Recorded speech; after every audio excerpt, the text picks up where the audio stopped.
Hommes bien-aimés dans le Seigneur, bienvenue au déjeuner spirituel. Heureux de vous retrouver en ce jour nouveau que le Seigneur nous accorde. Nous bénissons le nom du Seigneur car il est à l'origine de ce jour, de cette nouvelle opportunité pour nous d'être ensemble au travers du déjeuner spirituel. 1h30 environ nous attendent, 1h30 de périple heureux sur les sentiers du Seigneur, les sentiers des justes. Et notre lumière va aller croissant, nous le croyons, jusqu'au milieu du jour, pourquoi pas jusqu'à la fin de ce déjeuner spirituel et au milieu du jour, de ce jour nouveau que le Seigneur nous accorde, quel que soit le lieu d'où vous nous suivez, ici à Lubumbashi, dans toutes les communes de la ville de Lubumbashi et au-delà de Lubumbashi, que la paix du Seigneur vous soit accordée en abondance, que son amour pénètre vos vies tels des rayons de soleil matinal, qu'il illumine les sentiers qu'il veut tracer dans vos cœurs et qu'il trace déjà si vous vous confiez en lui, car c'est ce que la parole nous dit et nous sommes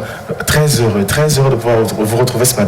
Nous, la grande équipe du déjeuner spirituel, Benj BM aux commandes, avec Jupson Yala à la régie finale, et voici l'équipe visible qui va vous accompagner, échanger la vie du Seigneur au travers de chaque mets du déjeuner spirituel. Je m'en vais saluer avec vous et pour vous, Papa David, bonjour. Bonjour. Et bienvenue à vous. Bonjour, merci beaucoup.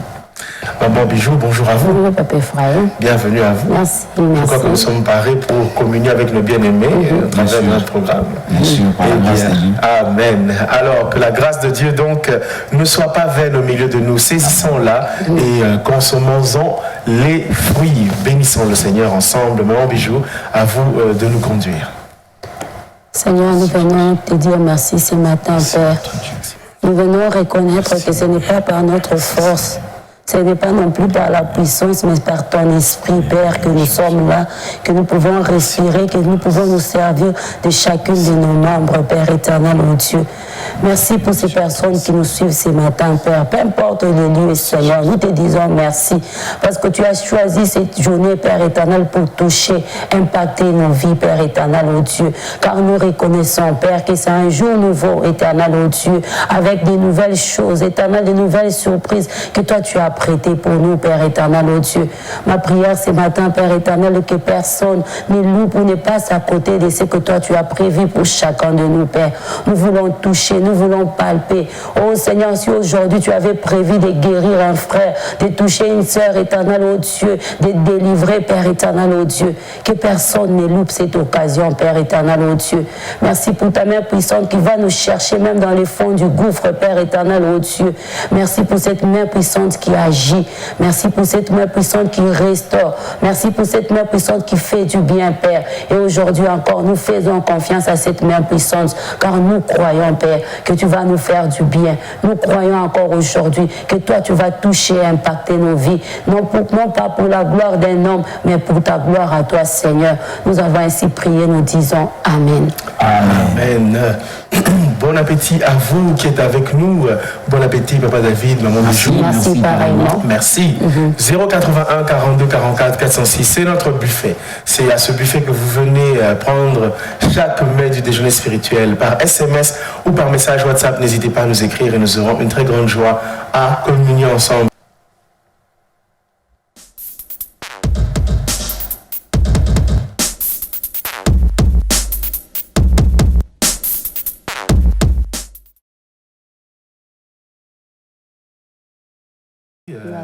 Et avec vous, Papa David, nous allons l'épulcher. Être libre, c'est chercher la vérité partout où elle se trouve, et c'est obéir à la vérité partout où elle se rencontre. Être libre, c'est chercher la vérité partout où elle se trouve, et c'est obéir à la vérité partout où elle se rencontre. Papa David, une pensée qui s'offre à nous ce matin. Oui, cette pensée, elle est merveilleuse. C'est une très bonne pensée, et d'ailleurs, elle cadre avec la parole de Dieu. Être libre, c'est chercher la vérité partout où elle se trouve, et c'est obéir à la vérité partout où elle se rencontre. Le Seigneur Jésus-Christ, quand il parle de la vérité, il en parle avec des termes qui sont forts. Il dit tout simplement: vous connaîtrez la vérité, et la vérité vous affranchira.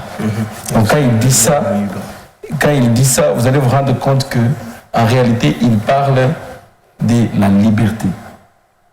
Vous connaîtrez la vérité, d'autres versions disent que vous connaîtrez la vérité et la vérité vous rendra libre. Vous voyez? Donc ici, l'auteur de cette pensée, il nous dit que être libre, c'est chercher la vérité partout où elle se trouve. Donc la vérité, c'est quelque chose de très bien. La vérité, si nous vivons dans la vérité, vous allez vous rendre compte que vous êtes libre. Vous êtes un homme libre. Je vais vous donner un exemple. Un travailleur qui a menti, on lui a envoyé pour acheter, il a amené des factures falsifiées. Ce n'est pas une personne libre. Parce que dans son cœur, il s'est dit, si jamais l'un de nos collègues passait par là et qu'il découvrait la vérité, j'aurais des problèmes.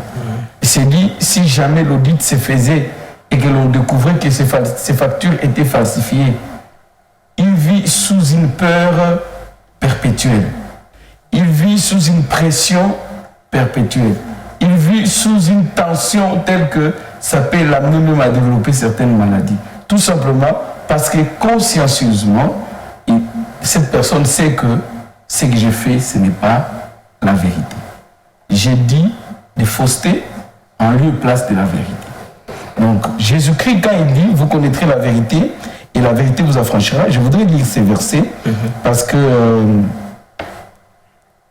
vous allez vous rendre compte que si vous lisez les livres de Jean seulement, l'évangile selon Jean, vous allez voir que le Seigneur Jésus-Christ est revenu à plus de 45 fois sur le mot vérité. L'évangile selon Jean seulement. Et vous allez vous rendre compte que quand il dit, de temps en temps, il dit en vérité, vous connaîtrez la vérité.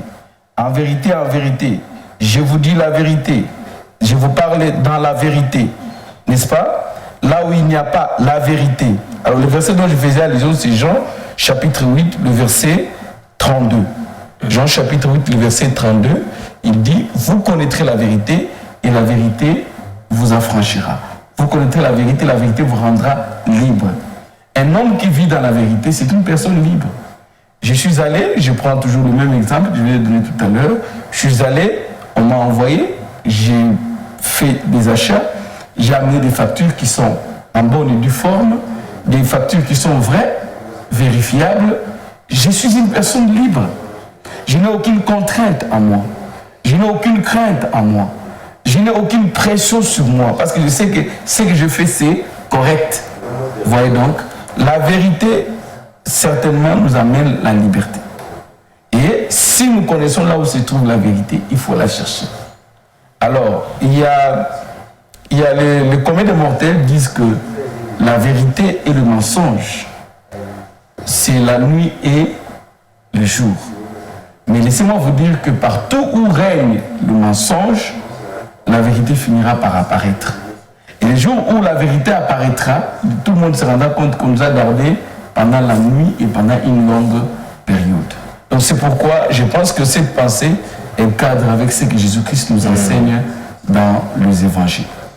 Être libre, c'est chercher la vérité. Partout où elle se trouve. Et c'est obéir à la vérité partout où elle se rencontre. Des fois, les gens se disent qu'être libre, des fois, c'est éviter les problèmes. Donc, quand on connaît la vérité,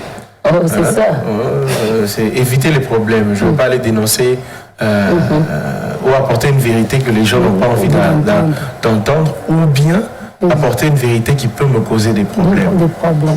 Je vais ajouter sur ce que vous dites. Les gens, les communs des mortels disent aussi que toute vérité n'est pas bonne à dire. N'est-ce pas? Ça c'est dit. Moi, je crois que nous devons faire la part des choses. Je dis toujours, j'encourage tous les bien-aimés que je rencontre. Le fait de venir dire la vérité à quelqu'un, vous n'êtes pas venu accuser. Ça, il faut mettre ça en tête. Les accusations, c'est quoi? Les accusations sont différentes d'une vérité qui est établie.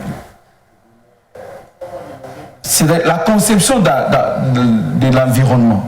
La conception du monde dans lequel nous vivons, c'est celui en fait qui essaie un peu de biaiser les choses. Quelqu'un a mal fait, on fait jaillir la vérité au vu au su de tous, ce n'est pas de l'accusation. N'est-ce pas? Dans les entreprises, il y a tout ce qu'on appelle l'audit. Quelle est la mission de l'auditeur? Établir la vérité. Établir la vérité sur plusieurs faits. Vous allez voir que les auditeurs s'épanchent beaucoup plus là où il y a un problème de finances. Généralement, les auditeurs, quand ils viennent, c'est vrai qu'il y a des entreprises où on audite comment tu as travaillé, comment tu as traité, par exemple dans la banque, comment est-ce que tu as géré la procédure, est-ce que tu l'as respectée pour octroyer les crédits à tel ou tel client, est-ce que tu as fait ce qu'il faut, ou bien tu as brûlé les étapes juste pour donner à cette personne l'argent. Mais dans beaucoup d'entreprises, l'audit, c'est en matière d'argent. Quand on dit les auditeurs sont venus, tout le monde a entendu, IGF, quand IGF est entré, c'est vrai qu'il y a des dossiers en ce qui concerne, mais beaucoup plus en matière d'argent. Il y a eu tel contrat, comment on l'a géré. Moi, j'estime que quelqu'un qui vient dire la vérité au chef, il dit non, papa Ephraim, ces problèmes-là, tel qu'on a expliqué, ce n'est pas comme ça. Voici, moi, j'étais avec la personne, nous avons fait ça. Et ce qu'on t'a dit là, ce n'est pas la vraie version. Ce n'est pas accuser la personne. C'est une question d'établir la lumière sur un dossier. Mais malheureusement, le monde dans lequel nous vivons, on se rend compte que quand quelqu'un pose un tel acte, il est venu accuser. Ça, ce n'est pas de l'accusation. Si vous lisez en français, ce n'est pas ça de l'accusation. L'accusation, c'est autre chose. Mais là, il est question d'établir la lumière sur un dossier où on a falsifié les preuves, ou soit on a dit le contraire de ce qui s'était fait.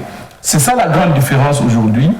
Nous vivons dans un pays où on se dit chrétien, mais nous faisons tout le monde fait comme des païens.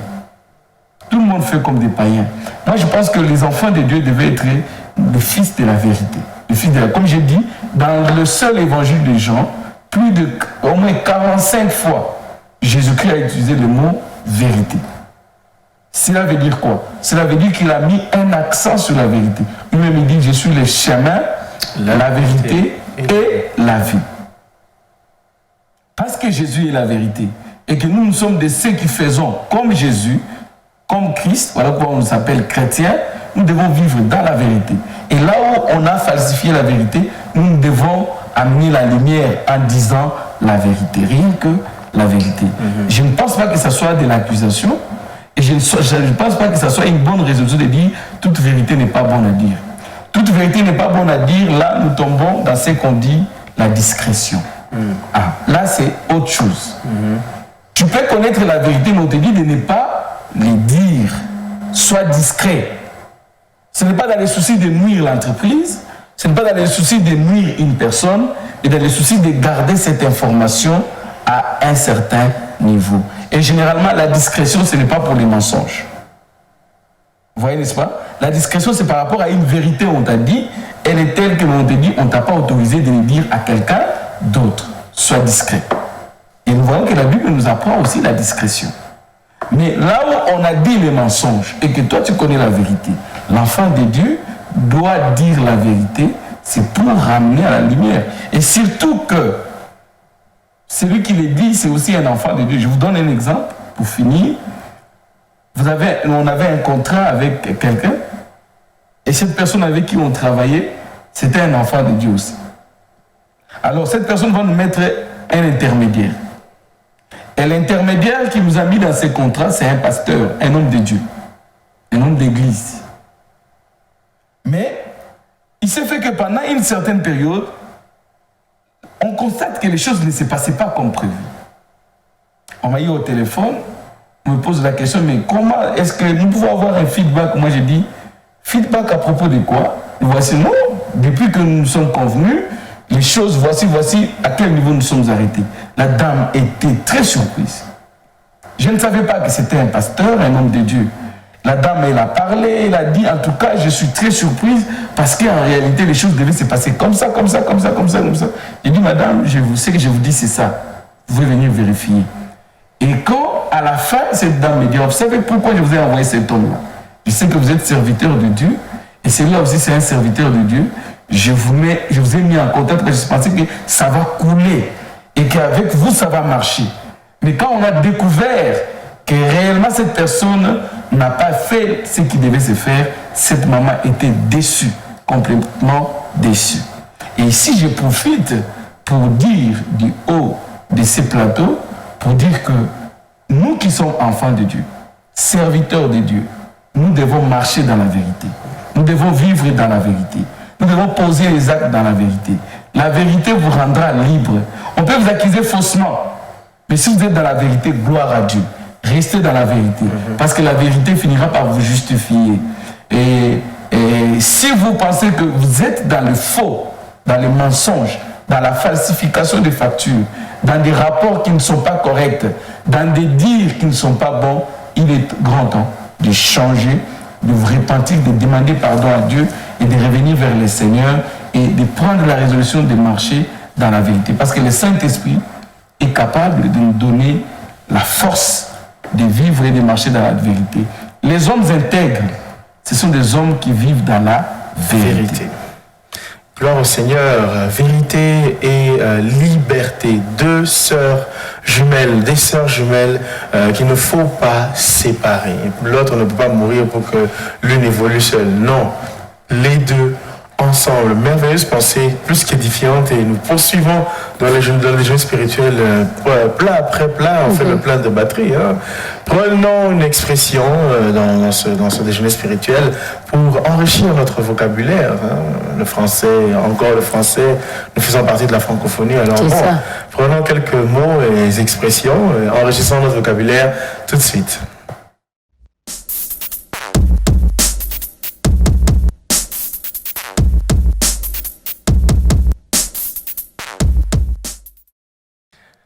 Alors, pédaler dans la semoule, maman Bijou.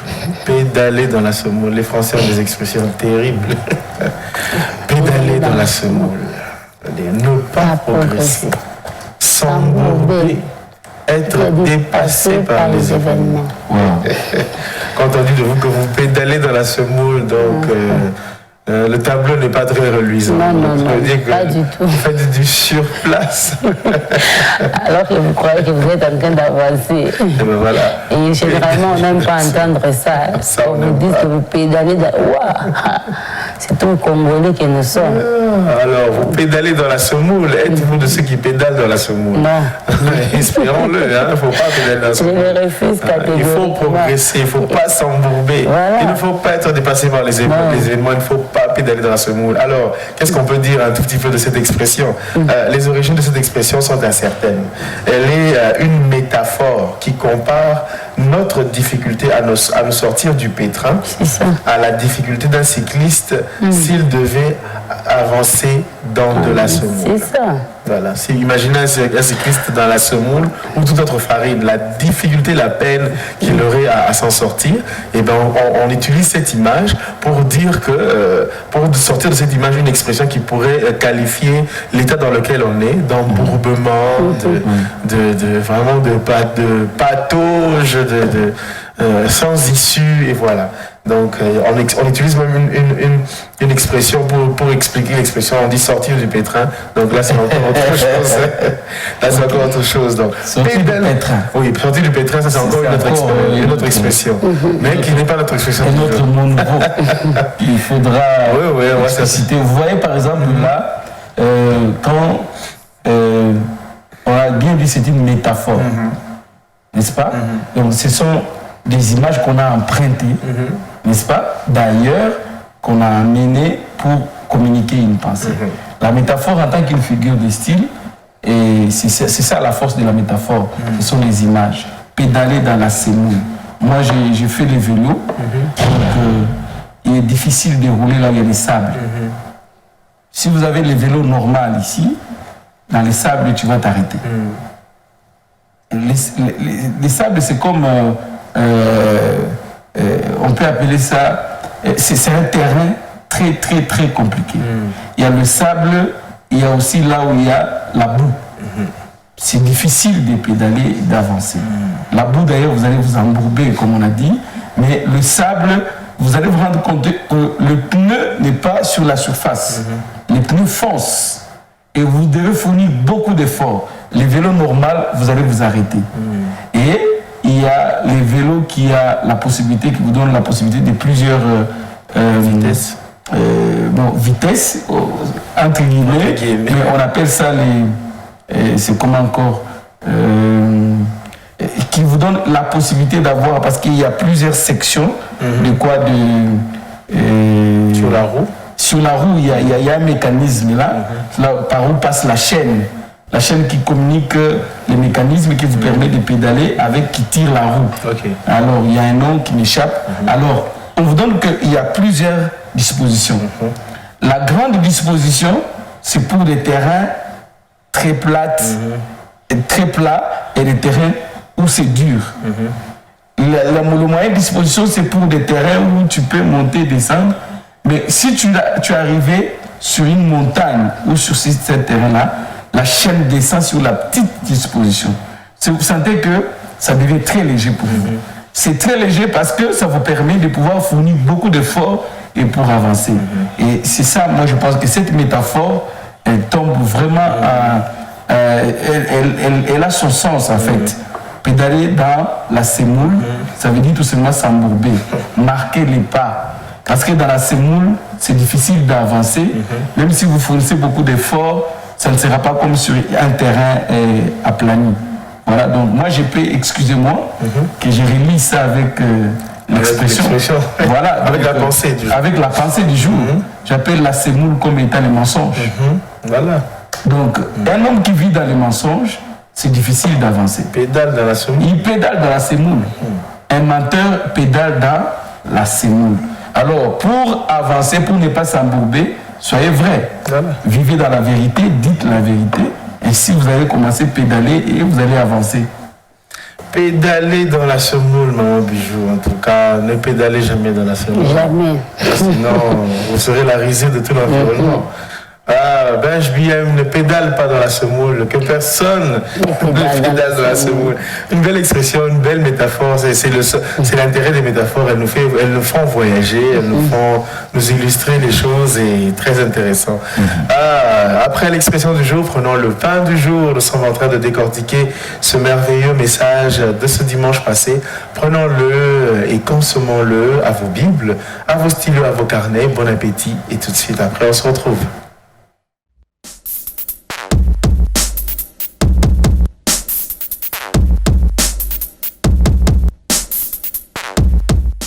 Pas quelles sont les épreuves qui m'attendent, mais je crois que Dieu me prouvera.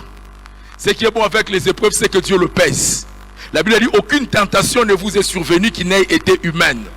Dieu qui est fidèle ne permettra pas que vous soyez tentés au-delà de vos forces. Mais avec la tentation, il permettra un moyen pour que vous puissiez vous en sortir. Le mot tentation est le synonyme même de épreuve. Là, on peut dire aucune épreuve ne vous est survenue qui n'ait été humaine. Dieu qui est fidèle ne permettra pas que vous soyez éprouvés au-delà de vos forces. C'est-à-dire quand Dieu te demande Isaac, il sait que dans ton cœur, il y a la possibilité que tu puisses lui offrir. Et quand tu échoues de faire des sacrifices devant Dieu, la faute n'est pas de son côté, c'est de ton côté.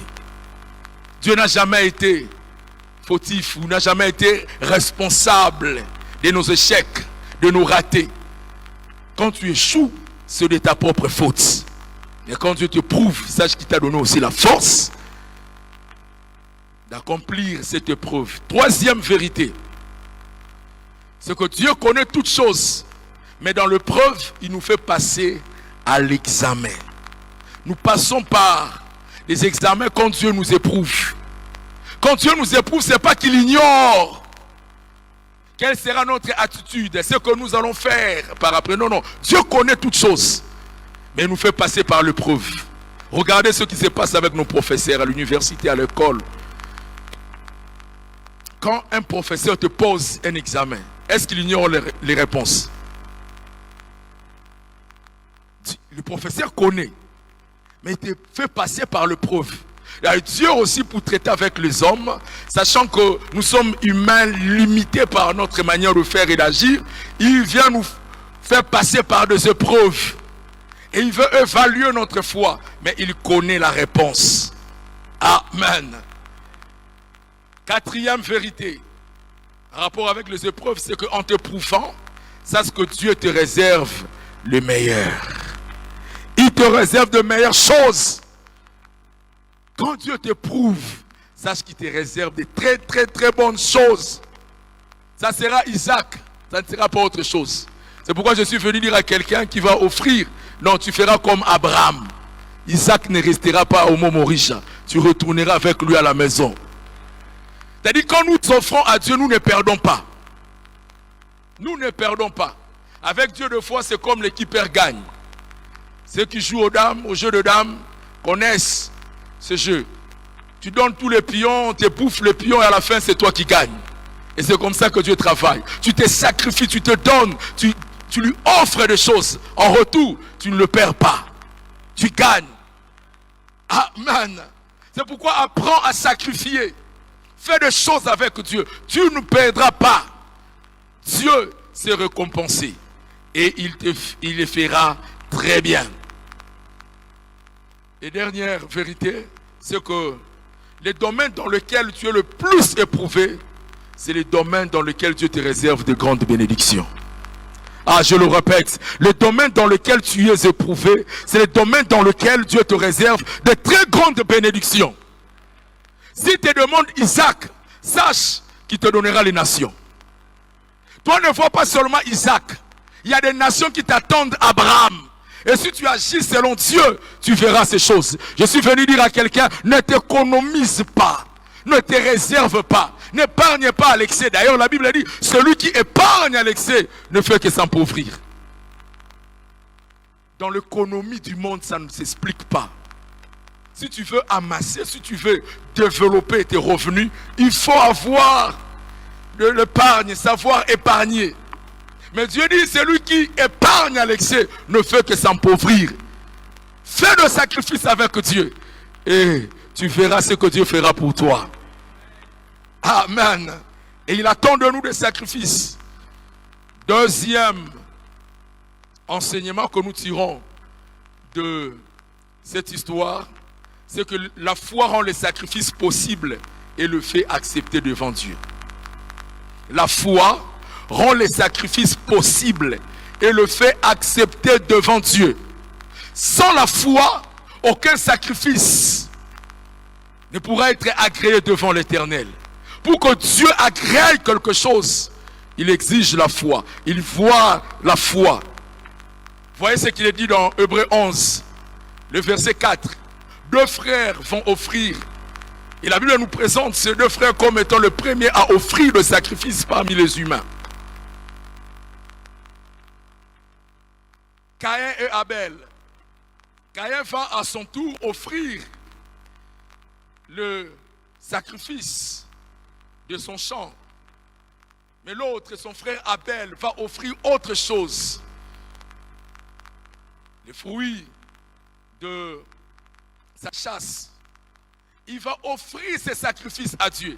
Quand nous regardons au loin dans Genèse, on peut facilement indexer Dieu et dire que Dieu aime plus la viande. C'est pourquoi il n'avait pas agréé le sacrifice de Caïn.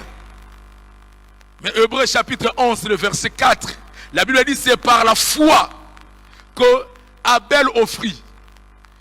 C'est par la foi qu'Abel offrit à Dieu un sacrifice plus excellent que celui de Caïn. C'est par la foi qu'Abel offrit. Nous offrons à Dieu par la foi. Celui qui a la foi offrira. Et Abraham va offrir parce qu'il avait la foi.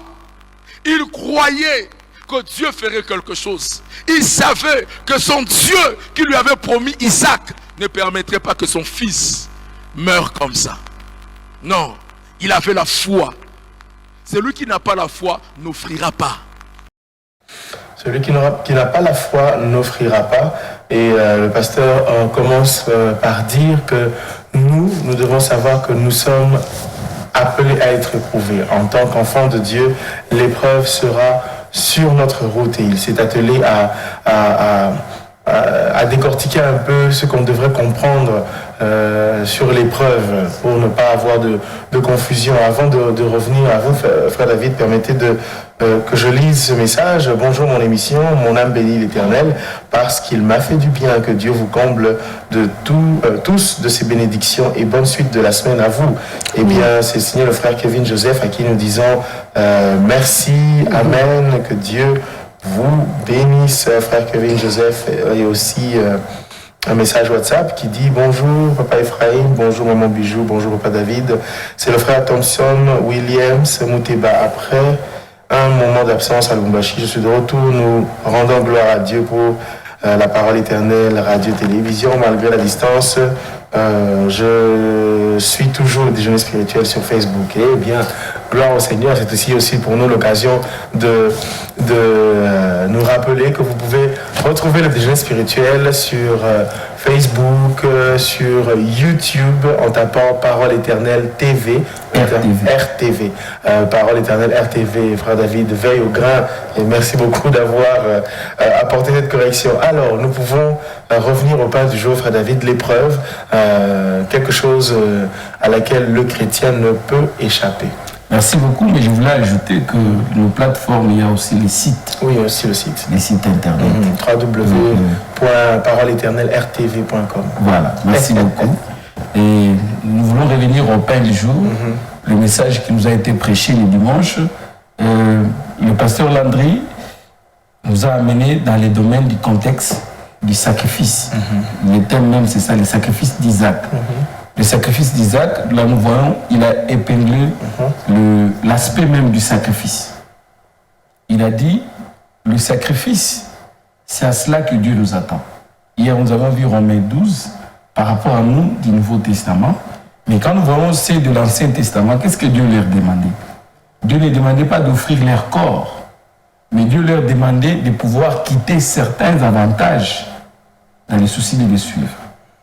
Dieu leur demandait de s'abstenir de certaines choses, de refuser un certain confort dans le souci de s'attacher et de les suivre. Et l'exemple qu'il avait pris, c'est l'exemple d'Abraham et son fils Isaac. Et quand Abraham est en train de monter avec Isaac au mont Moridja pour offrir, hier nous avions dit que Isaac a posé la question à son père, mon père, voici les bois, voici le feu, mais où est l'agneau? Le papa n'a pas dit voici l'agneau, non. Il n'a rien dit. Il dit à la montagne l'Éternel se pourvoira lui-même. Mais nous voyons que c'est Jean-Baptiste, le Nouveau Testament, qui vient, qui répond à cette question. Quand il voit Jésus qui vient, voici l'agneau de Dieu qui ôte les péchés du monde. Alors ici, il est question des sacrifices. Le pasteur Landry a dit, Dieu ne te demandera jamais Isaac s'il ne te l'a pas donné. En d'autres termes, tout ce que Dieu nous demande de faire, il sait que nous sommes en mesure de le faire. Tout ce que Dieu nous demande de poser comme acte, parce qu'il sait que nous en avons les capacités. Donc, moi, je crois que c'est vraiment une erreur pour une personne de pouvoir s'échapper à la demande ou à la mission de Dieu. Parce que Dieu, quand il nous envoie, il nous donne les capacités qu'il faut. J'ai vulgairement, ou soit communément, nous disons que la vision, quand Dieu nous donne la vision, il apporte toujours la provision. C'est pour dire que Dieu, c'est un Père responsable. Il sait très bien que quand j'envoie mon fils à tel endroit, il aura besoin de ça et de ça. Mais il y a un premier pas que Dieu veut que nous puissions poser, c'est la foi. La foi, c'est une ferme assurance des choses qu'on espère, une démonstration de celles qu'on ne voit pas. Mais la foi, je dis toujours dans la Bible, dans le livre de Genèse, elle est définie comme étant la confiance en Dieu. Il faut faire confiance en Dieu. Il faut lui faire confiance quand vous avancez avec lui. Il faut lui faire confiance que ce qu'il vous a dit, non seulement il le fera, mais ça existe. C'est-à-dire, il y en a déjà. Même s'il n'y en a pas, c'est lui qui a la possibilité de faire exister ce qui n'existait pas. Vous voyez donc, je crois que vraiment nous devons apprendre à faire confiance au Seigneur. La foi, c'est la demande de l'orateur à tout enfant de Dieu. Nous devons avoir la foi. La marche chrétienne, c'est une marche de foi. La marche chrétienne, c'est une marche des personnes qui font totalement confiance en Dieu. Nous avons vu hier qu'Abraham, même si quand il avait levé sa main pour sacrifier son fils, il avait la foi, il croyait que Dieu est capable de ressusciter son fils même après la mort. Regardez un peu la dimension de la foi d'Abraham. C'est vrai qu'il est le père de la foi, mais je me posais toujours la question, est-ce qu'Abraham avait-il déjà vu quelqu'un qui avait tué son fils et Dieu l'a ressuscité? Parce que nous, aujourd'hui, nous avons des exemples de résurrection dans la Bible. Nous croyons que Dieu est capable de ressusciter, en commençant par notre Seigneur Jésus-Christ qui est ressuscité. Mais Abraham avait-il un exemple de quelqu'un qui était ressuscité? Mais il faisait confiance en Dieu. C'est pourquoi pour nous aussi, nous devons avoir la foi. Ainsi, si nous avons la foi, nous pouvons faire des sacrifices. C'est ce que l'orateur nous a exhorté à faire toutes sortes de sacrifices. Les sacrifices ici, il avait dit, nous pouvons sacrifier notre temps. Nous devons sacrifier notre temps pour servir Dieu. Il y a des personnes qui se privent de certains avantages pour le service de Dieu. Nous devons sacrifier aussi notre énergie. Vous savez, notre énergie, et surtout pour ceux qui sont jeunes, on peut sacrifier la vigueur de la jeunesse. On peut sacrifier la capacité qu'on a de faire des choses que les vieux ne peuvent plus faire pour la gloire du royaume. Et on peut sacrifier aussi ce que nous avons comme bien matériel. Le bien financier, l'œuvre de Dieu a des besoins. Il y a des serviteurs de Dieu qui sont plein de visions, plein des initiatives. Mais ils cherchent qui peut le soutenir. Entre en prière, prie, et une oreille attentive. Suivez de près ceux qui font des choses. Vous allez vous rendre compte qu'il y a des besoins. Pas plus tard qu'hier, je causais avec Mamie Amali, que j'ai salué d'ailleurs en passant. Elle me partageait la nouvelle vision qu'elle a à Mouzazi là-bas. Mais quand vous entendez cette maman parler, vous dites, mais ça, il n'y a que Dieu qui peut mettre de telles choses dans son cœur. Elle me montre comment est-ce que Dieu l'a fait comprendre que, en réalité, de la même manière, nous, quand nous prions, nous savons que notre Père est capable de le faire. De la même manière, Dieu lui met le fardeau de prendre toutes ces filles mères, orphelines de pères et de mères, de le prendre en charge parce que Dieu va pouvoir. J'ai dit, mais waouh, quelle foi! Et ils sont en train de faire une construction là-bas, ça demande de l'argent. Ça demande de l'argent. Donc, c'est-à-dire que nous devons faire confiance en Dieu quand nous sommes en train d'avancer avec lui. Nous devons lui faire confiance et savoir que notre Dieu est capable de nous donner tout ce que nous lui demandons, mais aussi nous devons apprendre à nous sacrifier pour Dieu. J'ai dit que ce sont les fruits du sacrifice. Construire une maison juste pour élever une vingtaine de jeunes filles mères, leur donner une formation en couture et leur donner la possibilité pour ceux qui veulent étudier de décrocher le fisc et le diplôme d'État. Mais ce sont des sacrifices. Pour quel intérêt? Mais si quelqu'un d'autre il prendrait cet argent, il va dire non, Maïboué, j'ai investi parce que quand je vais prendre, je vais revendre aux Chinois et j'aurai un avantage, j'aurai un intérêt, ça peut se mutuer par autant de fois. Mais ils prennent cet argent, ils investissent ça dans un projet où, humainement parlant, il n'y a aucune récompense, mais spirituellement parlant, c'est mieux que celui qui fait le Maïboué. Donc c'est pourquoi, moi je dis que la vie chrétienne, c'est une vie de sacrifice. Nous devons apprendre à nous sacrifier pour les seigneurs. Et même la vie que plusieurs personnes vivent comme les intercesseurs, c'est priver de luxe, à manger, à boire. D'autres même, surtout ceux qui sont dans les privés, ils arrêtent tous ces travaux. Ils disent, j'ai opté pour 5 jours, une semaine, m'enfermer seulement pour prier pour l'église. Ce sont des sacrifices. Et Dieu voit, Dieu reconnaît, et Dieu aime les sacrifices. Amen. Dieu veut que nous puissions nous sacrifier pour son œuvre. Donc voilà un peu. Cette prédication vient encore nous pousser à savoir que Dieu veut que nous fassions encore mieux pour son œuvre. Gloire au Seigneur. Le chrétien est sujet à l'épreuve qui l'aide à comprendre le Seigneur. Et dans cette épreuve, le Seigneur lui apprend aussi à se sacrifier, à donner ce qu'il a, ce que le Seigneur lui a donné, soit dit en passant. Béni soit le nom du Seigneur pour ce merveilleux pain du jour, le temps étant ce qu'il est. Nous le consommons dans cette substance et dans ce format ainsi communiqué. Merci Papa David pour cette pénétration de la parole du Seigneur et pour votre parcours avec nous qui va s'arrêter dans quelques minutes. Merci vraiment. Nous aurons certainement la joie de vous retrouver demain. Merci, le plaisir est partagé. Et je voulais aussi dire que nous, en tant que serviteurs de Dieu, enfants de Dieu, le modèle est donné dans la Bible. Nous devons vraiment apprendre à servir Dieu comme le Seigneur Jésus-Christ. Je me dis, la Bible dit, lui qui est Dieu, il n'a pas vu comme une proie arrachée le feu d'être égal à Dieu. Philippiens 2, 8.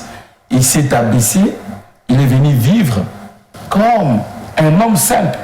Et en vivant comme un homme simple, il s'est humilié jusqu'à la mort réservée aux brigands et aux meurtriers. La mort de la croix. Vous voyez donc, si lui qui est Seigneur, qui est Dieu, qu'on appelle Rabbi, maître, il a pu laver les pieds de ses disciples, et à combien plus forte raison, nous qui voulons les servir, nous qui voulons les ressembler, apprenons à servir Dieu dans l'humilité. Apprenons à être humbles, car notre Seigneur nous a donné le modèle de l'humilité. Amen. Gloire au Seigneur. Chant nouveau, il y a un cantique que le Seigneur fait résonner dans votre cœur. Un cantique nouveau parce qu'il est frais et il fait monter une louange actuelle. Il révèle Dieu aujourd'hui et maintenant à votre cœur et il permet à votre cœur d'avoir une occasion nouvelle de le célébrer. Avec un chant que vous connaissez ou avec un chant que vous ne connaissez pas du tout, eh bien c'est le chant nouveau et c'est tout de suite.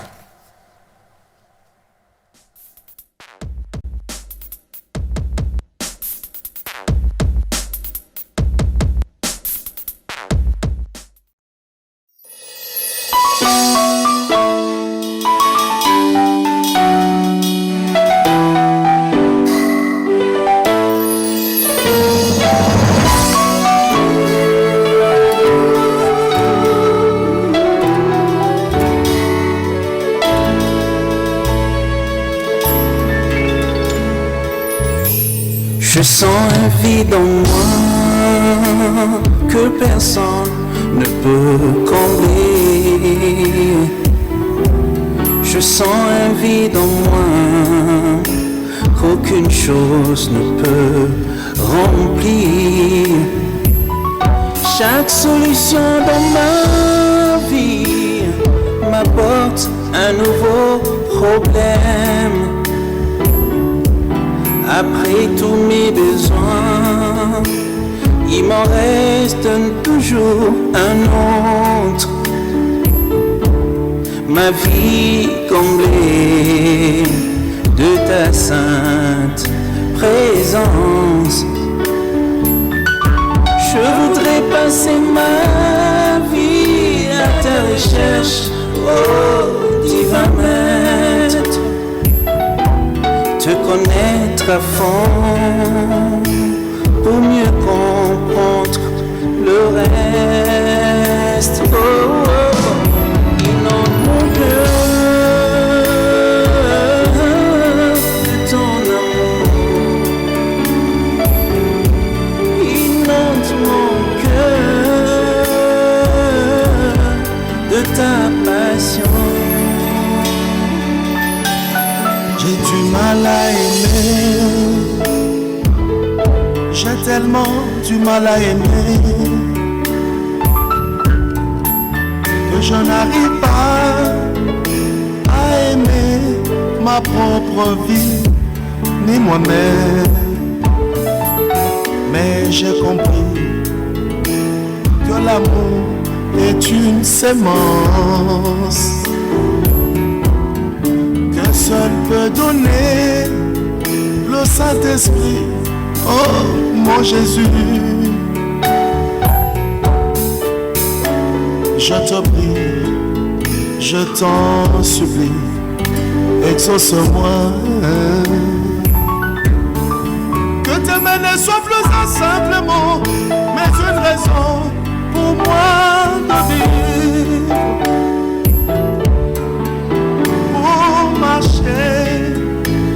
Avec toi, Yahweh, inonde mon cœur de ton amour,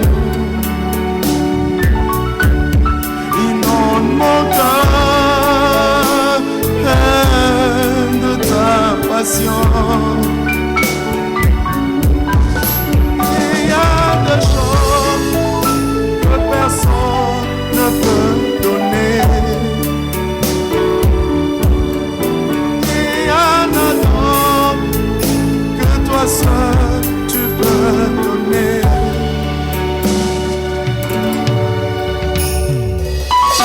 J'ai compris que tu es le seul qui peut tout donner. J'ai compris que tu es Dieu quand tu donnes et quand tu ne donnes pas. J'ai compris qu'aucune solution sur la terre ne peut nous donner la paix. La paix est un homme, c'est Jésus-Christ. Alors comble-nous de tout ce qui peut nous rendre heureux. Donne-moi ce jus spirituel, un jus du fruit de l'esprit, un mélange qui fait de nous des dieux comme toi. Ce fruit mélangeant de la paix, la joie, la bonté, l'amour, la bénédiction. Car alors c'est pour nous qui nous donne la divinité. Tu nous as créés pour te ressembler. Et seuls ceux qui te ressemblent habiteront éternellement avec toi.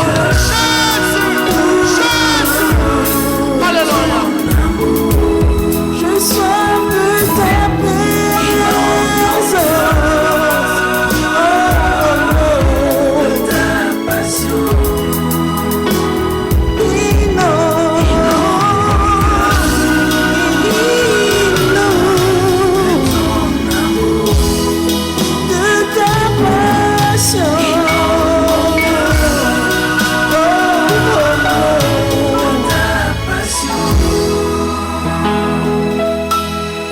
Il y a des choses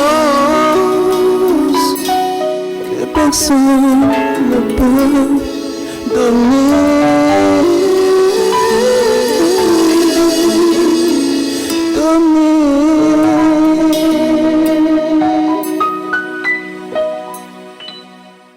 Nous voici, il faut consommer ce chant qui est non seulement spirituellement nouveau, mais aussi sur, comment dire, les plateformes de consommation, à savoir déjà le déjeuner spirituel, tout nouveau, tout frais. Il sort aujourd'hui. C'est une exclusivité, vraiment, j'aime les exclusivités. Une exclusivité que le déjeuner spirituel s'est vu être offerte. Et c'est merveilleux. Nous bénissons le Seigneur pour cela. Et nous avons pour vous et avec vous sur ce plateau le pasteur Anthony Chimakinda. Bonjour, pasteur. Bonjour à tous les téléspectateurs. Bonjour, pasteur. Alors, vraiment, les grâces coulent de partout, pasteur. Dieu nous fait beaucoup de bien. Nous le bénissons pour cela. Amen. Alors, entre écrivain et auteur-compositeur, pasteur, je crois que les grâces sont disponibles et il ne faut pas les étouffer. Il ne faut pas les étouffer. Vraiment. Alors, on parlait d'exclusivité, donc en première sur Parole éternelle, ce chant comblé, plutôt. Comble mon cœur. Voilà, j'y arrive. Comble mon cœur, en featuring avec le pasteur Francis Semi. Alors, comble mon cœur, c'est d'abord une sortie officielle ou bien c'est un parcours, c'est un projet de featuring. Qu'est-ce que c'est? Au fait, Comble mon cœur, déjà merci de nous recevoir. Comble mon cœur, c'est une chanson que j'avais écrite, que j'avais interprétée moi-même. Mais je sentais toujours dans mon cœur qu'il fallait que je reprenne ce cantique avec le pasteur Francis. Et je l'ai vu pour ça, je lui ai fait écouter le cantique. Il a beaucoup aimé et il a tout de suite accepté qu'on reprenne. Voilà comment on a repris ensemble et voilà, on a tourné le clip. Je lui dis déjà merci pour cela, pour cette humilité légendaire qu'il a et tout. Bon, voilà. Donc Dieu nous a fait grâce. Nous avons le clip et la chanson aujourd'hui déjà. En exclusivité, c'est la première fois que le clip est vu par tout le monde. J'ai tout fait pour le garder, même les enfants de l'église ne l'ont jamais vu. Donc je viens de le voir et de le regarder en direct comme ça. Donc voilà. Eh bien, pasteur, Comble mon cœur, vous dites que vous l'avez commencé seul, vous l'avez déjà interprété seul, mais apparemment, le Seigneur voulait que et le titre et le format d'expression artistique puissent se ressembler, parce que vous n'étiez pas comblé en étant seul. Il fallait un duo qui accompagne. Alors, il faudrait dire que le pasteur Francis, le groupe Gaël en général, c'est parmi les sources d'inspiration. Même dans l'écriture, si je ne disais pas que c'est moi, on peut croire que c'est lui qui a écrit ou c'est les amis du groupe Gaël. Donc j'écrivais ces chansons-là un peu dans cette lignée-là. Je voulais vraiment faire comme eux. Et je sentais même, quand vous suivez la première version, mon fils qui m'accompagne aujourd'hui, Izzy, avait chanté à peu près comme lui. Il voulait vraiment faire comme lui. Et quand j'ai trouvé l'original, je me suis dit, on s'est débarrassé de la photocopie. Il faut bien le prendre ici, il faut pas mal le prendre du tout. Je me suis dit, bon, on peut carrément faire l'original. Et donc, c'est vraiment des gens qui nous ont inspirés. Pour moi, c'est déjà une grâce incroyable. Je dis toujours que c'est le featuring du maître et de l'élève. Il n'aime pas que je le dise, mais c'est ça. Bijou, avant d'arriver vers vous, j'aimerais poser cette question. Il y a une parole qui m'a accroché. Quand vous avez commencé à chanter, vous avez dit je n'arrive pas à aimer. Je n'arrive pas à aimer, je n'arrive même pas à aimer ma propre vie. J'aimerais entrer dans ce tableau-là pour comprendre comment quelqu'un peut ne pas arriver à aimer sa vie, sa propre vie. Est-ce que c'est parce qu'il y a renoncé comme la Bible en parle, ils n'ont tellement pas aimé leur propre vie, parce qu'ils l'ont donné, ils ont préféré aimer le Seigneur, ils ont donné leur vie en amour pour le Seigneur, ou bien c'est parce que vous n'avez, la personne qui chante n'a pas de repère par rapport à l'amour, il ne sait pas comment on aime, et il crie au Seigneur, apprends-moi à aimer. Alors déjà, je bénis Dieu. Cette chanson, le titre de la chanson pouvait être le Saint-Esprit, ou le titre de la chanson pouvait être Galates 5:22. J'avais beaucoup aimé l'autre fois quand on était avec ma Bijou ici sur le plateau, on parlait de ceux qui sont fermes trouvent la paix. Ceux qui ont des sentiments fermes trouvent la paix en eux. C'est la réalité de plusieurs personnes, même des chrétiens que nous sommes. La joie, la paix, ce sont des choses qui ne peuvent venir que de l'intérieur. Mais l'homme a beaucoup plus basé sa vie sur l'extérieur. L'homme cherche sa paix et sa joie, le bonheur à partir des choses qui viennent de l'extérieur. Ce que nous voulons dire, c'est que tu ne peux pas aimer ta vie tant que ça dépend de l'argent qui viendra, tant que ça dépend du mariage qui viendra, tant que ça dépendra des choses extérieures qui viendront, il n'y aura jamais la paix. Parce que dans la chanson, au début, nous disons « Chaque solution de ma vie apporte un nouveau problème. Toute solution vous apportera un nouveau problème. » Quand vous avez un nouveau téléphone, vous avez un nouveau problème. Il faut le caver. Ah, voilà. Donc, voilà pourquoi nous disons que la paix ne peut venir que de l'intérieur. Et ça ne peut venir de l'intérieur que si lui-même la paix est en vous. Parce que nous avons la paix, mais Jésus est la paix. C'est lorsque vous avez Jésus que vous avez maintenant sa paix. Et lui-même, il précise, il dit, moi, ce que je donne, c'est pas comme le monde donne. Donc, tout ce que nous avons ou nous voulons obtenir ne peut jamais nous satisfaire. C'est pour ça que je dis que j'ai du mal à aimer ma vie. Parce que chaque fois, pour aimer ma vie, il me manque quelque chose. Je veux avoir un très bon téléphone pour que je sois heureux. Pour aimer ma vie, il faut que je m'habille bien, il faut que le teint soit beau, il faut ceci, il faut toujours ajouter quelque chose. Alors que Jésus, lui, quand il vient, il peut t'aider à aimer ta vie comme elle est. Jésus vient t'apprendre l'amour vrai, qui est aimer, se contenter de ce que je suis.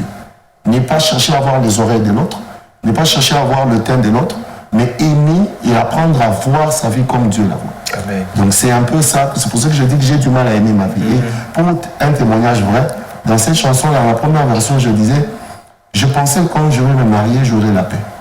Après, je me disais, bon, souvent que c'est l'argent qui manque. Après l'argent, j'ai dit, c'est une parcelle. Et voilà, on est dans un cycle vicieux. On pense toujours qu'il y a quelque chose qui manque. Il faut ajouter. Franchement. Et quand Jésus est venu, il m'a fait comprendre que je peux être heureux comme ça. Je peux être heureux quand j'ai, et je peux être heureux quand je n'ai pas. C'est ça le vrai bonheur, en fait. C'est pour ça que je dis, j'ai du mal à aimer ma vie. Et beaucoup de gens aujourd'hui prient, mais n'ont pas la paix, ils n'ont pas la joie. Hier, il a vécu la guérison, il a béni le Seigneur. Mais aujourd'hui, ce matin, il manque l'argent. Et tout problème qui vient efface la solution d'hier. Ouais. Alors, si vous continuez à penser aux besoins, vous n'aurez jamais la joie. Aimez votre vie comme elle est. Savourez-la comme ça. Soyez dans la joie même le jour où vous n'avez pas mangé. Le jour où tu n'as pas eu à manger, apprécie la santé et tu auras la joie. Amen. Amen. Non, c'est chaud. À vous la parole, avant que je revienne, parce que j'ai une batterie de choses. J'ai vu les pasteurs en train de décortiquer les chants et j'ai beaucoup aimé. Et ce matin, je crois que moi, je retiens une seule chose, apprécier la vie, aimer la vie telle que le Seigneur me la donne. Telle qu'il me la donne, je l'apprécie. Les jours que je n'ai bon, il faut que je revienne. Par rapport à ce que je manque, mais j'apprécie la vie parce que le Seigneur me l'a donné ainsi. De toute façon, le Seigneur, hier je disais à quelqu'un, le Seigneur nous connaît tellement qu'il connaît même nos plus petits besoins. Les tout petits là, il connaît. Il sait qu'en ce moment, telle personne s'inquiète pour telle chose. Il connaît toutes ces choses-là.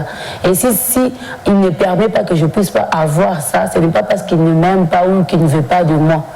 Le Seigneur a toujours un intérêt et il nous aime chacun. Mais s'il ne permet pas, il sait pourquoi il ne permet pas. Moi, ma part, c'est d'apprécier cette fille-là qui m'a donné. D'apprécier, je ne sais pas, c'est ma Tembele-là qui m'a donné. Et je les mange, comme le frère Idriss dit, avec action de grâce. Et quand on mange avec action de grâce, ça donne vous allez même sentir que vous avez pris du poids.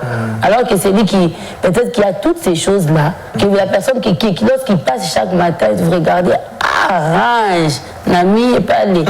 Vous l'appréciez, vous aimez vraiment être avec cette personne-là. Certainement que lui aussi, il vous regarde à pied et dit, qu'est-ce que j'aimerais rentrer à ce niveau-là. Donc pour dire que chacun de nous arrive à apprécier la vie telle que le Seigneur la donne. Vous êtes à pied, réjouissez-vous, appréciez. Celui qui a cette rage-là, comme je l'ai dit, lui aussi, qu'il apprenne à apprécier. Parce que, en fait, c'est à ce stade-là que le Seigneur nous met tous. Et nous devons arriver. Et je pense que c'est quand on arrivera à cette étape-là, on dira de nous vraiment que nous sommes devenus chrétiens. Parce que Paul l'a dit, j'ai appris à vivre quand j'en avais et quand je n'en avais pas. Et il s'est limité au contentement, je crois. Donc, en tant que chrétiens, si nous devons arriver à un niveau où nous nous contentons de ce que nous avons, nous nous contentons de ce que le Seigneur dépose entre nos mains. Et je pense qu'avec les plaintes vont s'arrêter et on verra les gens se rendre au désert à Djangwa. Ces jours-là, c'est action de grâce, voilà, adoration, on bénit les seigneurs. On ne sera pas là toujours en train de briser, de détruire. Je brise, j'ai l'esprit de faim, je te chasse. J'ai l'esprit de ceci. Non, j'adore, je bénis les seigneurs parce qu'aujourd'hui, il m'a donné, il a mis entre mes mains ce que lui-même a voulu mettre. Et je pense que c'est très important. Pasteur, je vous garde en otage, permettez-le. On doit savourer cette première jusqu'à la fin du déjeuner spirituel. On va entrer dans un autre domaine du déjeuner spirituel, c'est le talent. Et je crois qu'il est assez connexe avec votre ministère de chant. On va le découvrir et on va, surtout des autres rubriques étalées, parce que j'ai des questions. Il y en a. Cette première doit être savourée dans son entièreté. On prend le talent du jour. Aujourd'hui, c'est jour de talent. Vous le savez, nous encourageons et nous encourageons nous-mêmes sur tous les talents, les aptitudes que le Seigneur nous a donné. Des fois, nous rêvons de la pelouse verte du voisin, alors qu'il suffit de la cultiver chez soi. Voilà. Même la pelouse nous fait rêver, franchement. Alors qu'il suffit de la cultiver chez soi. Alors, vous rêvez du talent de Ronaldo, permettez-moi de le citer, alors que vous avez l'équivalent, et pas plus, taillé sur mesure entre vos mains, dans votre tête, dans votre cœur, sur vos jambes. Vous êtes un talent. Découvrons un des talents que vous connaissez peut-être, ou que vous ne connaissez pas, mais que nous voulons nous faire le devoir agréable de vous faire découvrir pour vous encourager aussi. C'est dans Talent, Richesse, et c'est tout de suite.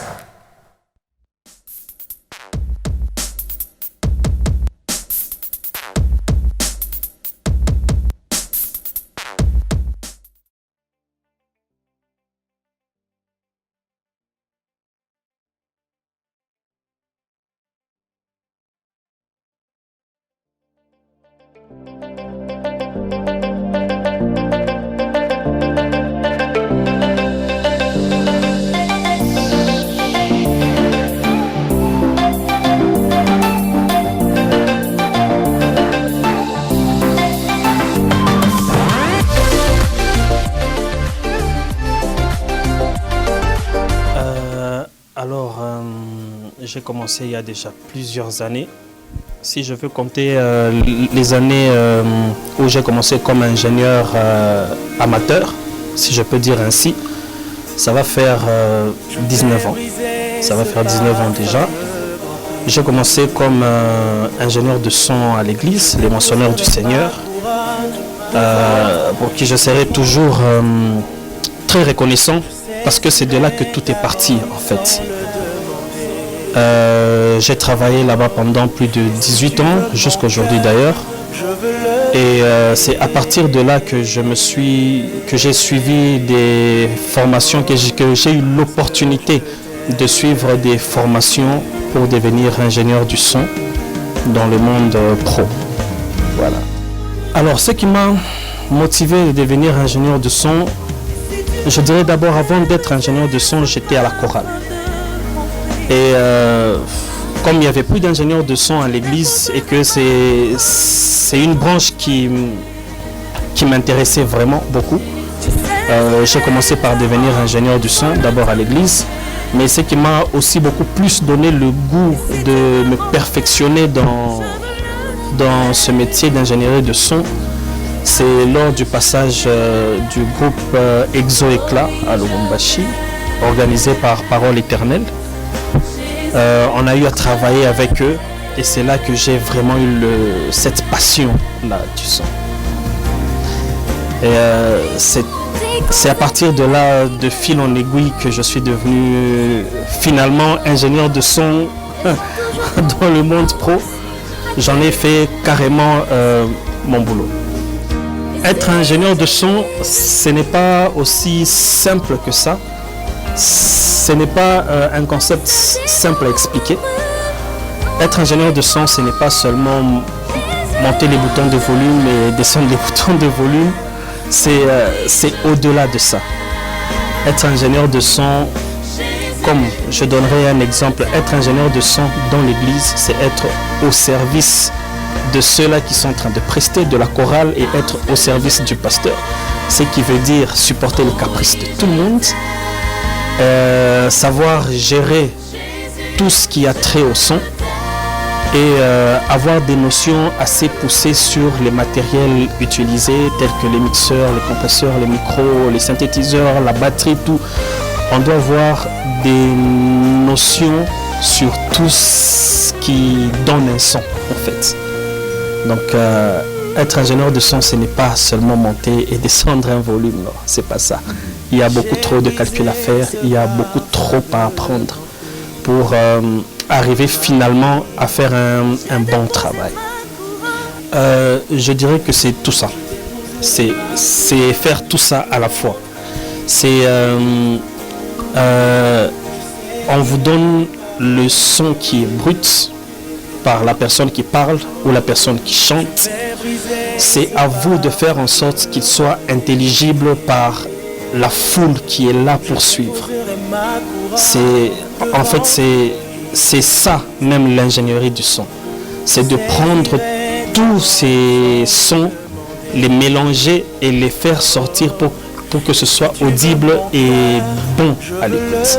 Voilà, c'était ça. Oui, parce que d'abord c'est une passion. Franchement, pour faire ce son, pour faire ce travail, il faut que ce soit une passion, sinon dans les 3 mois qui suivent, vous abandonnez direct. Oh, il y en a eu beaucoup. Il y en a eu beaucoup.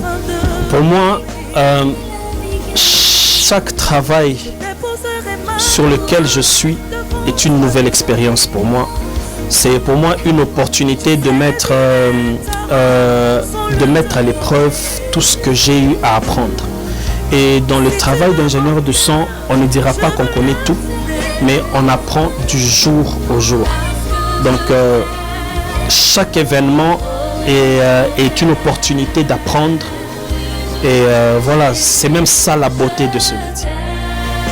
Oui, pour ceux qui aspirent à ce métier, il faudrait qu'ils soient sûrs que c'est ce qu'ils veulent faire d'abord.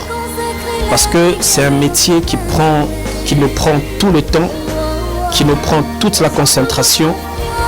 Et il faut vraiment avoir cette envie-là de le faire, cette passion de le faire avant de se lancer dans ça.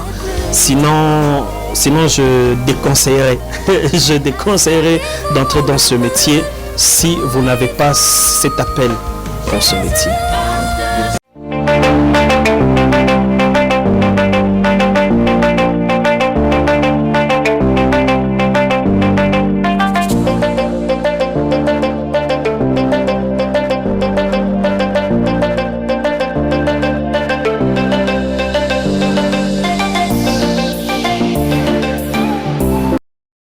Alors, Talent Richesse avec le frère Eric Isonga qui est ingénieur de son professionnel ici à Lubumbashi, parmi tant d'autres frères et sœurs qui sont aussi dans le domaine du son. En voici un qui communie avec nous au travers de ce ministère, au travers de ce travail, au travers de ce don. Avant de poursuivre, permettez-moi de lire ce message.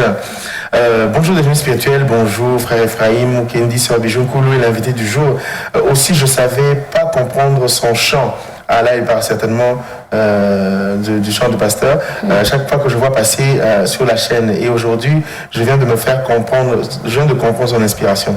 Merci aussi, je dis toujours, je ne sais vivre et même savoir comment on vit si pas Christ qui me fait vivre et vit en moi. Bonjour aussi à la partie cachée et au frère Sébastien Makiko, écrit-elle. Que Dieu vous bénisse. Le frère Benjamin qui est là reçoit vos salutations. Alors voilà un talent proche du vôtre, pasteur. Un ingénieur de son. Des fois on se demande à quoi ils servent. On dit, alors que il y a toute une ingénierie derrière. C'est quelque chose, c'est que tout ce qu'on voit faire, c'est facile. Mais quand on vous demande de le faire, ça devient très compliqué. J'ai beaucoup aimé dans son intervention quand il a parlé de la passion. La passion n'est possible que lorsque les yeux se ferment vers l'extérieur et se tournent vers l'intérieur. Je crois que c'est pour ça que moi je demande que Dieu comble nos cœurs. Ça veut dire nous ne savons pas apprécier, même découvrir les talents. Je prêchais à l'église l'autre fois, je me suis dit, c'est lui qui a inventé le microscope. Est-ce qu'il n'a pas de lien de famille chez lui? C'est lui qui a... Vous savez, vous ne pouvez pas arriver à inventer toutes ces choses si vous pensez tout le temps à Satan, si vous pensez tout le temps aux démons. Les talents, on va les découvrir en soi. Et il faudrait que vous soyez capable d'aller à l'intérieur de vous pour aller voir ce que Dieu a déposé en vous. Et Dieu a fait quelque chose d'incroyable. Les yeux de l'homme sont comme une parabole. Dieu a créé les yeux qui ne nous voient pas, les yeux qui ne voient que les autres. Pourtant, il nous demande de nous voir nous-mêmes.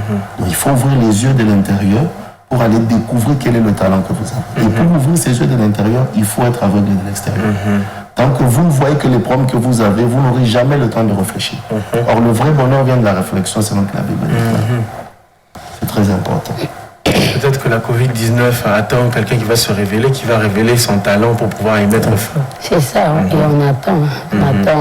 Pourquoi pas un Africain? Parce que souvent les Africains ont tendance à se minimiser, mais nous nous rappelons ce matin en tant qu'Africains que tout a commencé en Égypte. Donc c'est possible aujourd'hui encore qu'il y ait un Africain qui s'élève et qui nous trouve un médicament qui peut nous guérir de cette pandémie, qui peut nous permettre de vivre libre comme on les vivait auparavant. Donc c'est possible parce que les talents, comme le pasteur a dit, on les découvre à l'intérieur de nous-mêmes. Et si je ne crois pas que c'est en faisant trop de bruit, ou soit en se plaignant trop, ou soit en passant à Satan, ou comme le pasteur l'a dit, même celui qui a inventé l'avion, qui a fait l'avion, il n'avait pas de lien de famille chez eux. Non, c'est parce qu'on est trop éparpillé et finalement on ne sait pas ressortir ce qu'il y a à l'intérieur de nous-mêmes. Il suffit qu'on soit un peu calme et calé. Je crois qu'il y a beaucoup. Vous allez vous rendre compte que vous avez beaucoup de choses à l'intérieur de vous-même. Et certainement vous direz que j'ai trop perdu du temps. Il y a un chemin donc pour votre passion. Parcourez ce chemin. Ne voyez pas la difficulté. Voyez ce que vous aimez et le résultat qu'il y en a. Le résultat qui y est attaché. Et voilà, peut-être que en accompagnant, vous aurez toujours un peu de douleur parce qu'il faut suer, il faut transpirer pour l'œuvre à laquelle on est appelé. Vous allez minimiser cette douleur de l'effort en privilégiant la douleur de l'enfantement et la joie qui vient juste. C'est ça.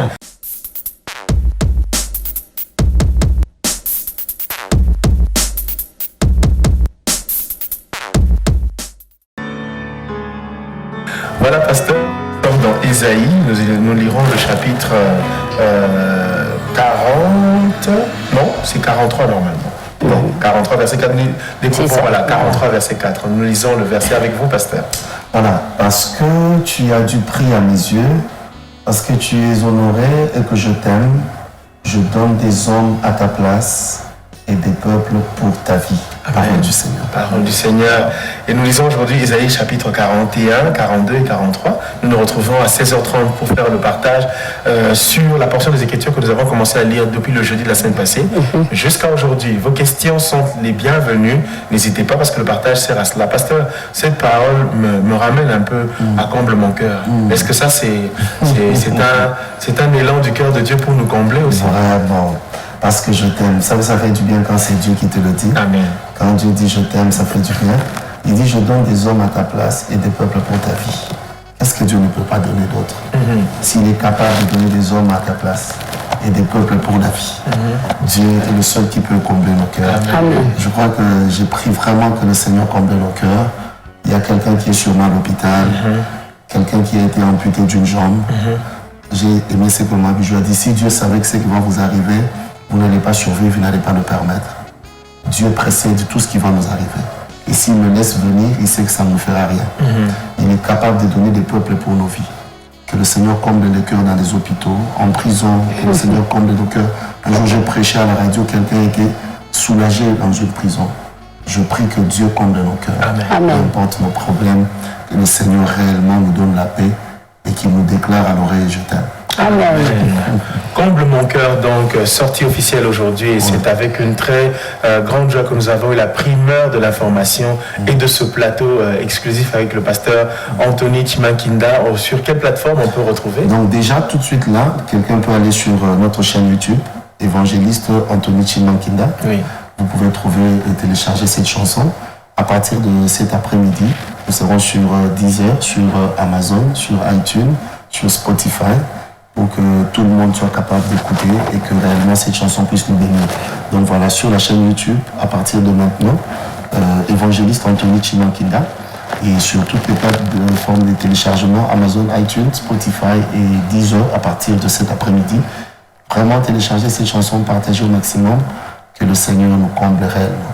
Amen. Benj BM, féru des médias sociaux, je crois que tu pourras distribuer le lien. En tout cas, je compte sur toi. Merci d'avoir donc piloté dans le secret ce déjeuner spirituel à mon frère Benj BM, accompagné de Jules Soniala. Merci à toute l'équipe cachée, merci à toute l'équipe de la production, toute l'équipe de la réalisation. Merci à chacun d'entre vous. Maman Bijou, merci beaucoup. Merci à vous aussi. Eh bien, pasteur, encore une fois, merci. Merci beaucoup. Je vous remercie. Alors, merci à chacun d'entre vous de votre présence, votre participation silencieuse, active, méditative, commentant peut-être le déjeuner spirituel sans que cela nous parvienne. Le Seigneur a tout entendu, il a tout reçu et j'espère surtout que vous avez reçu sa grâce. Restez fidèles à la parole éternelle, radio et télévision. Nos programmes continuent. Que Dieu vous bénisse. Gardons nos robes blanches car il est à la porte. Shalom.